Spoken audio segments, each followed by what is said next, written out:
You're listening to the Digital Deep Dive, where we tackle the newest trends, strategies, and pain points shaping growth across the digital landscape. From Amazon and D2C to international expansion, join our host and e-commerce leaders across multiple industries for in-depth discussions on how to maximize your brands in the digital arena. Now, here's your host, Aaron Conant. Well, hello, everybody, and welcome back to the Digital Deep Dive podcast. I'm your host, Aaron Conant, and today have a long time friend of the network. You, my partner, are kicking off BWG Connect way back in the day, and Digital Deep Dive with Bill, longtime friends of Bill Williams as well. David Cost from Rainbow Shops just has been an asset to I think the network as a whole, and the sharing that he does across the board. In the digital space, and is one of those people who look forward way more than I think a lot of us have, where we get tied up in the day to day. And so just really appreciate him giving us some time today to jump on to the podcast and just hash through some of the cool things that are popping up and what's keeping him up at night, or the cool things that he's working on. But David, I'll kick it over to you. If you want to do, brief intro on yourself and Rainbow, that'd be awesome. And then we'll kind of jump into the conversation. Sound good? Sure. So I'm responsible for kind of all things digital and the direct-to-consumer experience at Rainbow Shops. At Rainbow, we sell clothing, shoes, and accessories for women and kids. On the women's side, we're size inclusive, so both junior and plus sizes. And the kids' business goes from really infants up through high school. And we've recently launched men's, so we're expanding adult genders also. Rainbow operates about 1,100 brick and mortar stores, as well as the online presence. We're in 34, 36 states, plus Puerto Rico and the U.S. Virgin Islands. And for somebody who hasn't been to Rainbow, kind of describe it as we're kind of an everyday low price, almost TJ Maxx kind of format, with clothing that you would find in a Forever 21, Shein type of thing. So kind of inexpensive fast fashion in an everyday low price kind of treasure hunt kind of format. Awesome. And so to kind of kick off this conversation, we were chatting just a little bit before about, the I would say the post-cookie world, that seemed like we were going to be in the post-cookie world already. And, but then they kept pushing out the date that they're going to, get rid of cookies. Yep. But I think that's sooner rather than later now. I don't know if you're getting the same thing. And then, one of the things we're talking about is how you're thinking about it and how you're addressing it. Cause I think it's super relevant. And I think a lot of people have no idea what to do, and therefore haven't been doing a lot to address it. And so I think this is going to be a super relevant conversation. But first of all, what is your thought on the cookies? Are they really going away this time? So it's the problem is the length of time that a cookie is allowed to exist is already way too short. So when we're talking about cookies, there are first-party cookies, which means like a cookie that we Rainbow Shops generate on our website, versus third-party cookies, which are cookies that come from anybody other than Rainbow. A third-party cookie on a Safari browser, right? So the default browser on an iPhone can only live for 7 days. That's today. Only lives for 7 days. So you visit the website, an email provider, SMS provider, whoever drops a cookie, and you come back 8 days from now, you come back as somebody who they can't identify. A first-party cookie, so one that we create, lives for 20 years. Huh? So just to draw that distinction, we're 7-day life on a third-party cookie. We're 20 years on a first-party cookie. So nothing has changed. We go back to prior to iOS 14.5 in terms of first-party cookies. There's no degradation whatsoever. Right? This just blew my mind when I learned this. In Chrome, so in the Android world or the Chrome world, it's not quite that drastic, but it's close. I mean, I think a first-party cookie in Chrome lasts at least a year. And that timer restarts. So if you visit us today and you visit us 350 days from now, the clock starts anew on your next visit. So there's a huge advantage to having a first party cookie. So now you need a way to create a first party cookie, and then the data that we then own, we would want to share with certain providers. If you think of almost the way Google Tag Manager works for analytics data, right? We implement a data layer. So we do that once. And then through Tag Manager, we share it with other people who have some need to be able to have access to that piece of data. But we're only kind of setting up that data layer once. So now imagine if you could do the same thing for cookies. You could set up a first party cookie almost as a data layer. And then for people who it would be, it would make sense to share that with, you could share that data with them via API that doesn't access any privacy rules. There's no ad blockers or anything else that can get in the way of that data. That's the big kind of experiment that we're running now. There's a company called blotout.io. It's blotout.io. These guys came out of the browser privacy world, and they're providing that base technology that lets us create this first-party cookie and then pass that data out to other people. So here's the big place you can see the impact of that. So, the number one marketing message we send is what I call the fear of missing out, the FOMO message. So you've added something to your cart, you didn't purchase it, but it's about to sell out. When I can send you a message saying, hey, that blue dress that you left in your cart, I only have 2 left, it's going to go. That's the number one marketing message we send. But we can only send that message if we can identify you.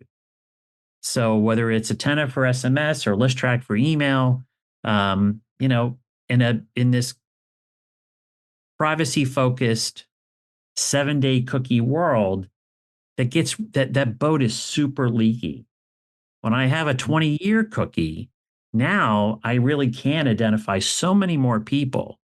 So it lets me, the number of those low inventory, price drop, shopping cart abandonment messages we can send, because we can identify so many more people, that dramatically changes with this technology. So it's got, big applications in terms of messaging with email and SMS. And then the next big place it plays is with advertising. So with Meta, again, being able to, Meta's subject to those same cookie rules. But with the first party cookie, our ability to identify and share that information with Meta is there and it's untouched. I'm going to give you one more layer that makes it even more interesting. Because this is tied in with our backend, in our case with Shopify, Blotout's able to determine if that purchase is from a new first-time purchaser or if it's a repeat purchase. And so now, rather than just send Facebook the data of a purchase happened, we can let them know whether it's new or it's repeat. And then we can use that to have their machine learning and their AI algorithms optimize on new purchases versus repeat. So it gives us now another layer of, kind of granular data to send them to let their algorithm learn and train on it to, give us an even more effective ad result. That is awesome. I mean, it makes sense. We need to get the first party cookies though, right? You need a way to be able to generate and then in the back end have a way via API to communicate that first party cookie data to those key providers that you need to share it with. And that's kind of the secret sauce that Blotout is bringing to the table. Is that connectivity of that layer that you're building out as a whole? Correct. That is. Look, I think this becomes, if this works, this becomes table stakes. We're all going to have it. whether Shopify buys and includes it with their platform. If you're an email or a SMS provider, you're going to want to have it. This is one of those things. There's no way to solve this without it being a first party cookie, which, honestly gives us a little more power and control back because it puts us in control of that data rather than today. That data is split across every different vendor who we allow to drop a cookie. It's a mess. I would much rather have it be centralized. We can debug it once and then share it with only the parts that vendor needs to perform the service we need them to perform. And it's 20 years, so it just keeps growing. It doesn't get muddier and muddier, right? It's clean data. And for so much of commerce that isn't an impulse buy, that isn't the first time you get introduced to the website, you buy that same day or you buy within 7 days. If you're going to have any kind of a ongoing relationship with the customer, right, that's going to play out over months and years. So being able to see that person over time and accurately identify them, that's where the game is played. One and done purchasers, unless you've got unless you're selling something like a car that you're going to buy once every 5-10 years or whatever, we need to, it's hard with the amount of money we spend on customer acquisition to make things work with a single purchase, right? We need that repeat purchase rate and we need to be able to see how that lifetime value plays out. And you can't do that anymore with third-party cookies. Yeah, I was just pulling up their website right here, and it makes sense, and I totally agree with you. The main thing is going to be that connectivity piece, but if you can control it and if it works, then we're talking about, basically, if it's 20, we're embarking on a journey of just building up the number of first-party cookies that we have. Of course, it goes back to customer acquisition. As long as those costs don't spiral out of control, because everybody's going this route. How are you looking at customer acquisition today? Because that's at the end of the day, you need to get them on the site. There's two things, right? I mean, the cost of new customer acquisition, it always goes up, it never goes down. So, it gets more expensive every day, which means, to stay in that game, we need to work on things like conversion rate. We need to be able to feed better data to whether it's Meta or Google or X or Snap or whoever it is, or TikTok. The better data we give their algorithm, the better off they are in terms of being able to pick the right traffic to send us. But if that signal's muddied, I mean, look, Facebook took a hit for a while. So when, iOS 14.5 went in and they lost all of this data, it took them a couple years to figure out with machine learning and other things how to kind of engineer around that. And they've gotten themselves back to where they're able to do most of what they used to be able to do. But now imagine if you could return the signal or feed them the same data, if not more than you could before all this privacy stuff started. Now we're back in the game. So we're hoping, and the initial results are that it's going to help us achieve a much greater return on ad spend than we could without it. I mean, it's much more personalized, much more targeted, much more timely. And we get people there. And then, with things like SMS and email that we're going to use to continue to communicate with them, again, same problem. If we can only identify a fraction of people, right, you're limiting what that can do for you. The more people who we can accurately identify, then the better able we are to be able to message them. And we all know that those, that kind of focused messaging is that separates the winners from the losers. That's awesome. Is there other cool tech that's out there? I mean, this is kind of what I was talking about just when I opened it up, and why I've always enjoyed chatting with you is, I talk to 20 or 30 brands a week, and there's a lot of times where people are so caught up in the day to day, they forget to pop their head up and look at next week, next year. And this is why you have to right here. Yeah, I mean, look, I think this is the single biggest thing we'll do this year to impact the overall business.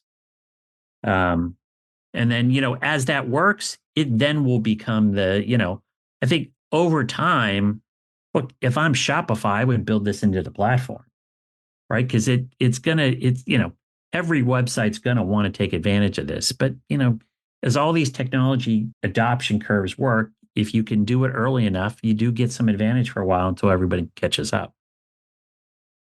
Right. Wow. Yeah. I don't see how everybody doesn't have this built in to the platform. Everybody will.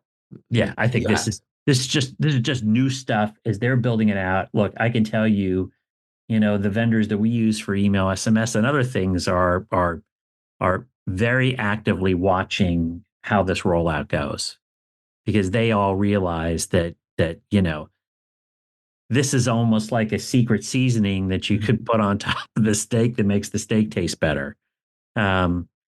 This makes everything we do with those communication channels work better just because we're able to identify more people. How are you looking at like all this new tech that's coming out around AI right now? Just from what I'm seeing is we're not quite there yet with most of it.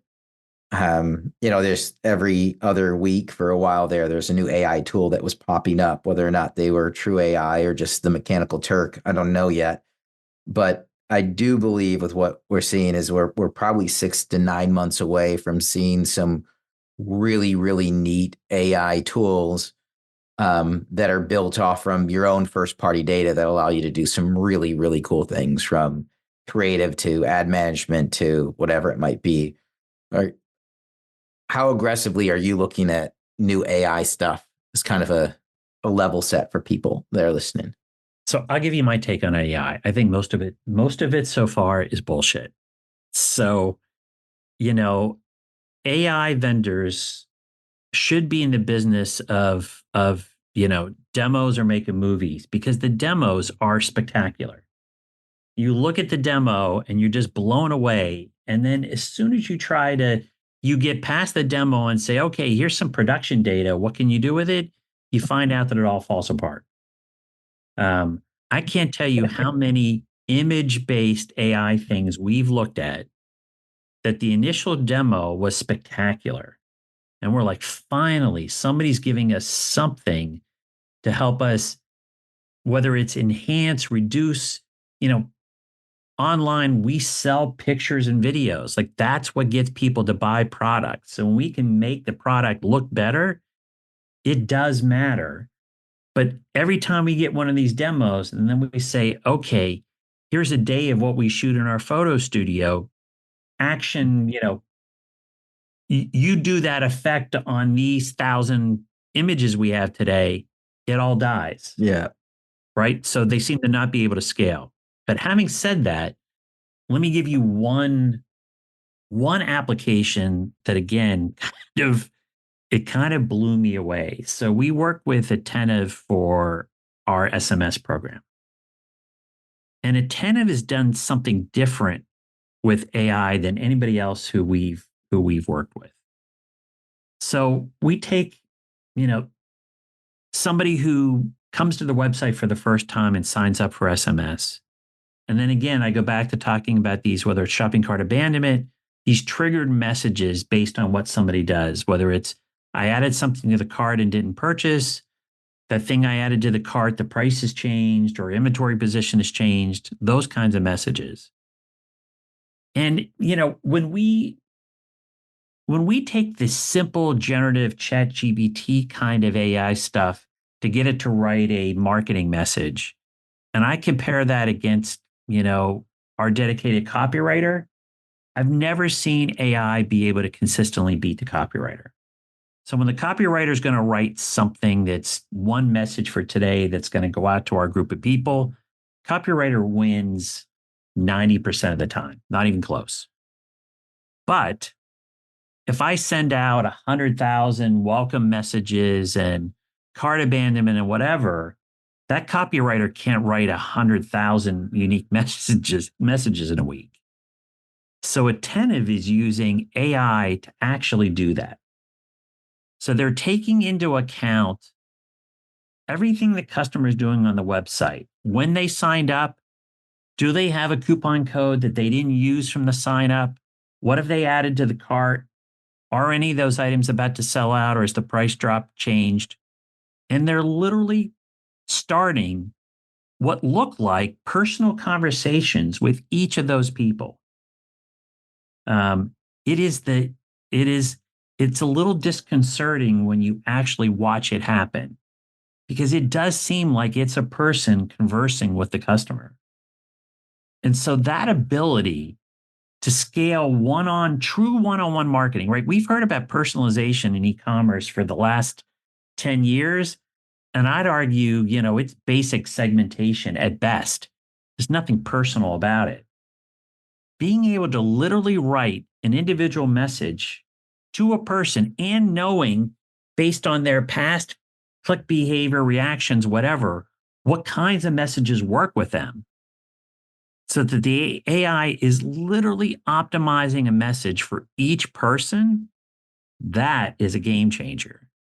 And why we've watched, the cost of those messages may be 5 times more expensive than the non-AI based ones.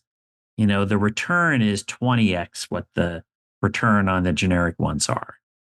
So, there's a case where AI brings us a capability that we could not possibly manually do. I think we're going to see more examples like that. And that changes the game.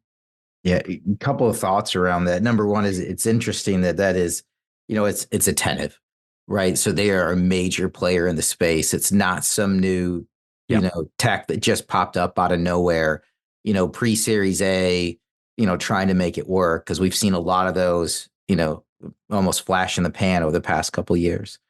The other thing I think is around, it's able to hone itself in based on the data you give it, right? Again, why a lot of these tools aren't working is, yes, they're highly trained during the demo, and they're trained on a certain set of data and structured data that is going into it. That's different from brand to brand, company to company, what's being fed in, and they kind of break down. But I think there's this major push right now of people to gather not just data, right? For the longest time, everyone's like, we need data. And they're just like piling in more and more data into these giant, data. I don't know if data ocean is right, because sometimes the ocean's clean and this is just giant, muddy, puddles of data.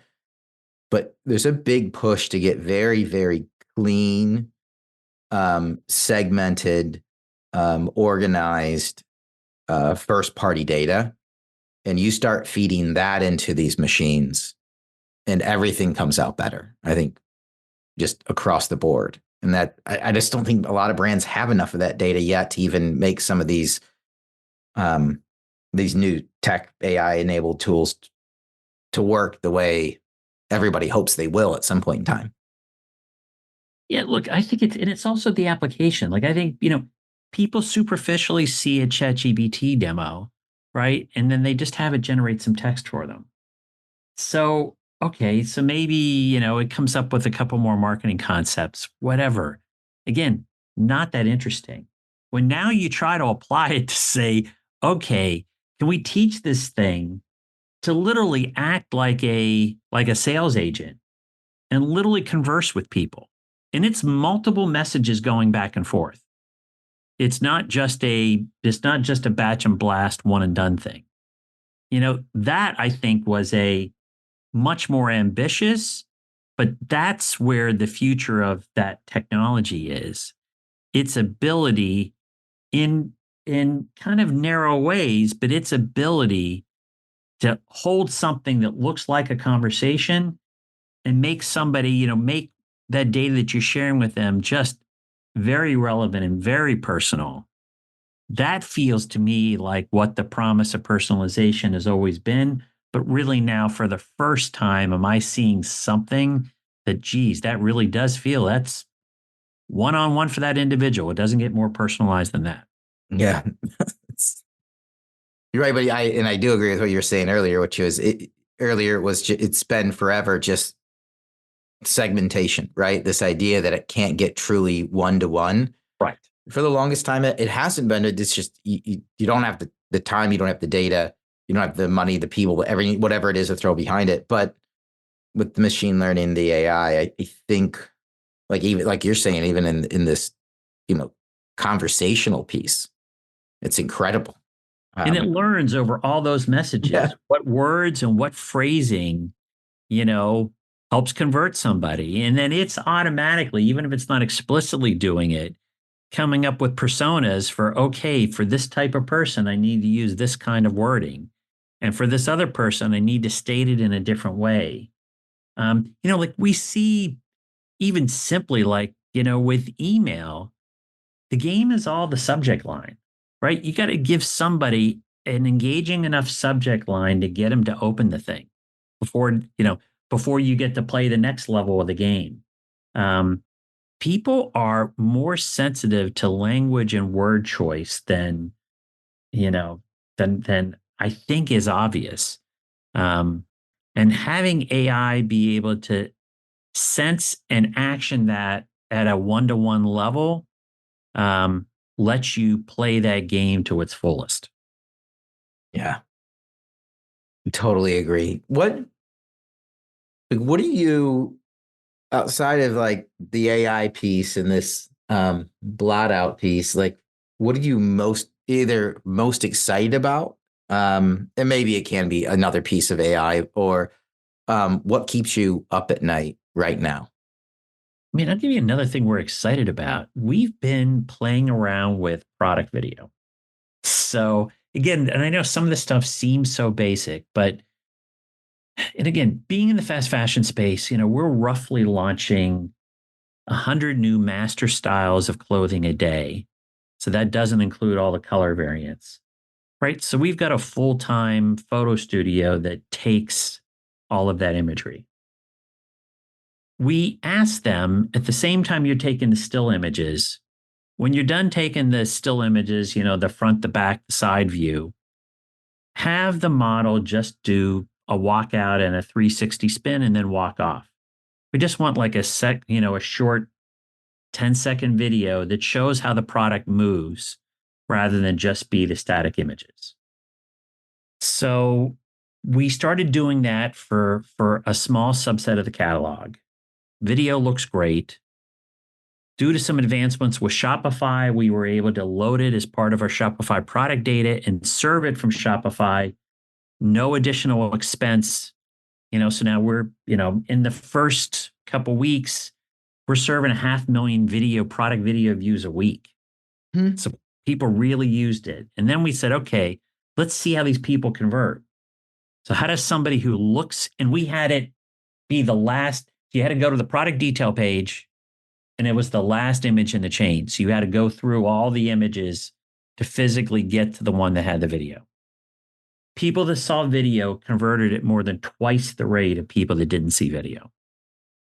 So we said, okay, is that because, maybe they're a more motivated person to go look at the 2 or 3 images before it and get to that one? So we said, okay, now we're going to make the video the default view. So when you come into the product detail page, you're going to see video by default. So it upped the number of people that saw video, but the 2-to-1 conversion rate differential stayed. So people who saw video converted at more than twice the rate. That's 2x, right? We can't get 5 and 10% conversion rate lifts. This is a 2x lift over people that not. And so now we're scrambling to say, okay, now we got to shoot video on everything we have. And literally, let's see, what would the conversion rate on the site do if we had video for every product? So in a world where we're becoming more, on Instagram, the game is Reels, it's video. TikTok is all video. Are we going to see e-commerce go to all video?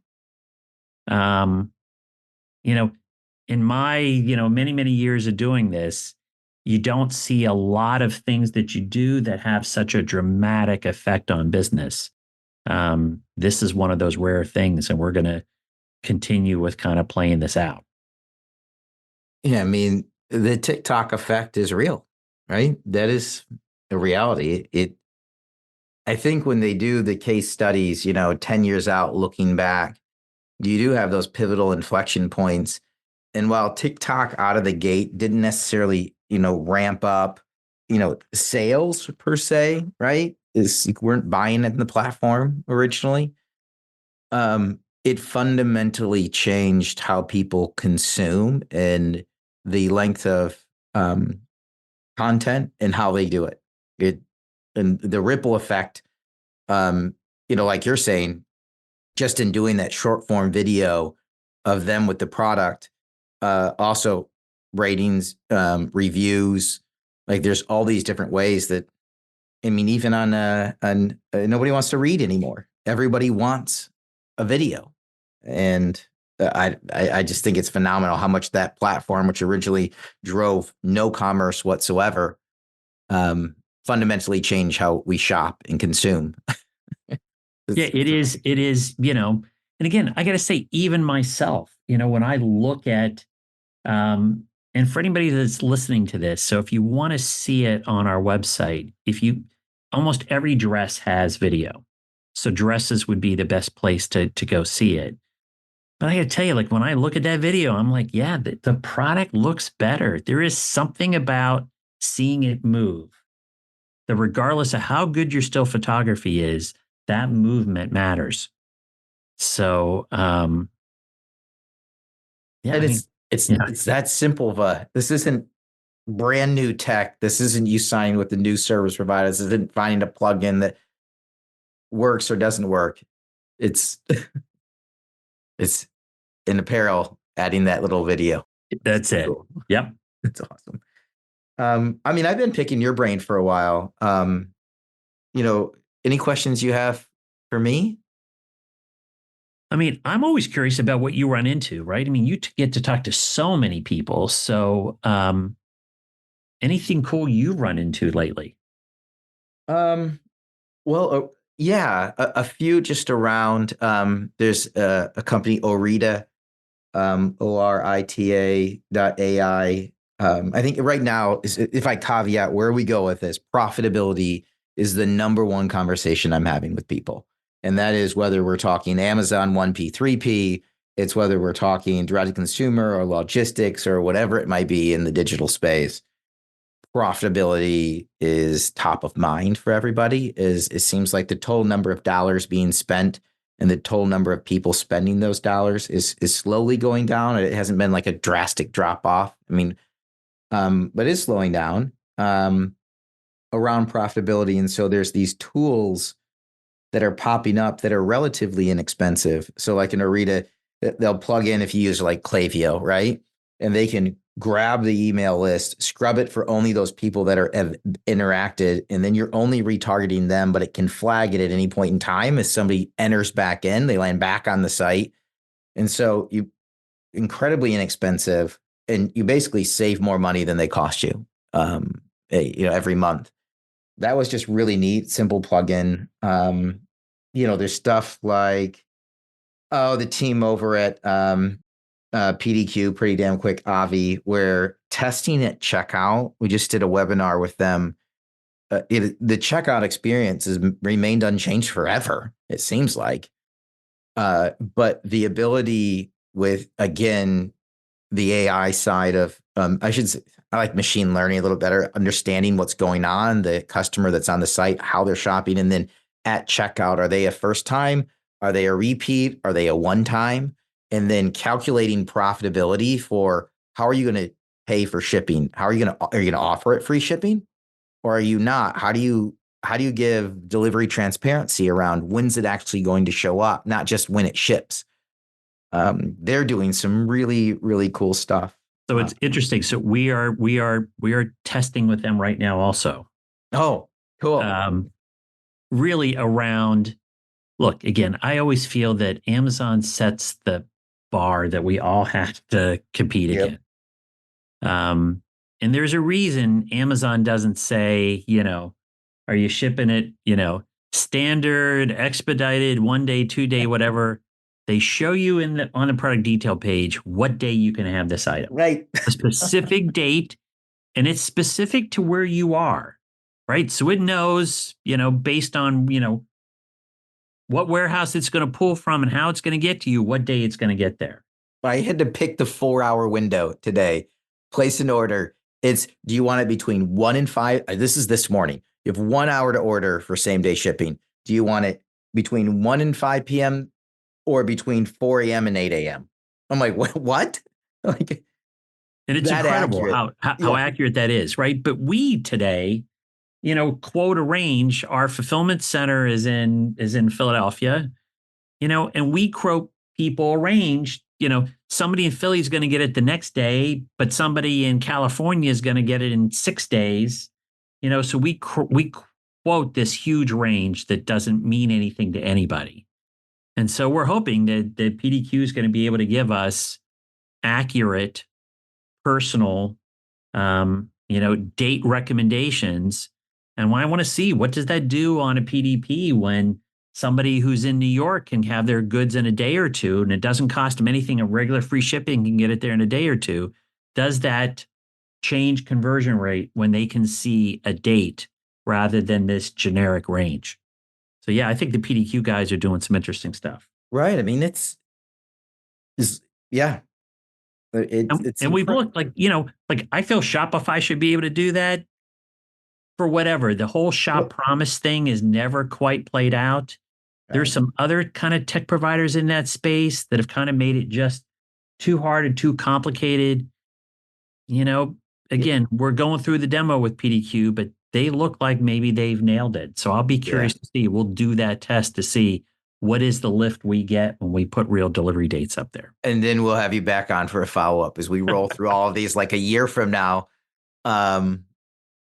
Yeah, I mean, there's, I think on the Shopify front, just another thing that I'm seeing is ever since they sold Deliver, like when they bought Deliver, I mean, and people were like, understood why, like this overarching, but mentality around, hey, how can we get this gigantic ecosystem? We can control everything, but fulfillment is so different than, yes, it is. Platform company.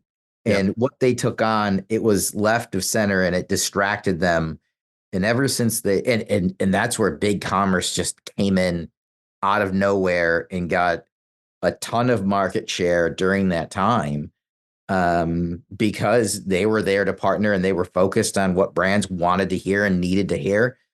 And Shopify, ever since they sold Deliver, brands have been really, really impressed with what they're doing on the partnership side. But I think it did give them a gap there of, the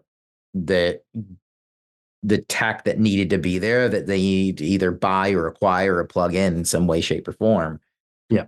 But they're finally coming back around, which is good. I think it's good. I think website speed, the team over at Edgio is doing some pretty neat stuff. Yeah. Basically pre-cache into the device. So I always tell people it's like near instantaneous, because essentially it's like clicking on tabs. Everybody's got 20 tabs open in their browser. It's clicking from tab to tab to tab rather than clicking and waiting for a page to load. They're doing some really, really cool stuff. And that plays into the security side. Yeah. But I mean, it's profitability, and people are realizing right now that, you have to be in retail as well. That's for a lot of these brands that, there was growth at all costs. You have to be profitable, right? And running a direct to consumer site is not inexpensive. It comes with a lot of cost. And so you have to be highly efficient. And you have to stay, on top of everything that's going on, because you're shipping goods. And I think a lot of the insanity in this space is starting to get flushed out. and it's time. It's yeah. time. Whether it's free shipping, whether it's free returns, whether it's people having ROAS goals of 1 or less in terms of acquiring customers. I think those days are if they haven't already come to an end, are quickly getting there. So yeah, I mean that and I talk a lot with the new tech providers that are popping up, and just I'm pumped for the next the years going forward, because for the past 2 to 3 there's been so many. Anybody could get PEVC money, right? My 11-year-old could probably go do it. He's got some new tech that he's imagined, and people were just throwing money everywhere, and we had all these little players pop up, and now they're going by the wayside, and we're getting some really good tools, and the money's pouring into them. And I mean, I'm excited. I don't think I've ever been more excited at a time in digital. It's a little creepy too, right? That I don't know if I'm talking to a human over a chat bot anymore. But at the same time, if it responds quickly, I'm all for it. exactly. Yep. So, well, David, this has been so much fun. Any key thoughts or key takeaways for people that will be listening in as we kind of wrap this episode up? I think we've covered it today. Yeah, it's been so much fun, my friend. Thanks for your time, and thanks for being open to sharing with the community, as always. And with that, everybody, we're going to wrap up this episode of the Digital Deep Dive. Thanks so much for listening in.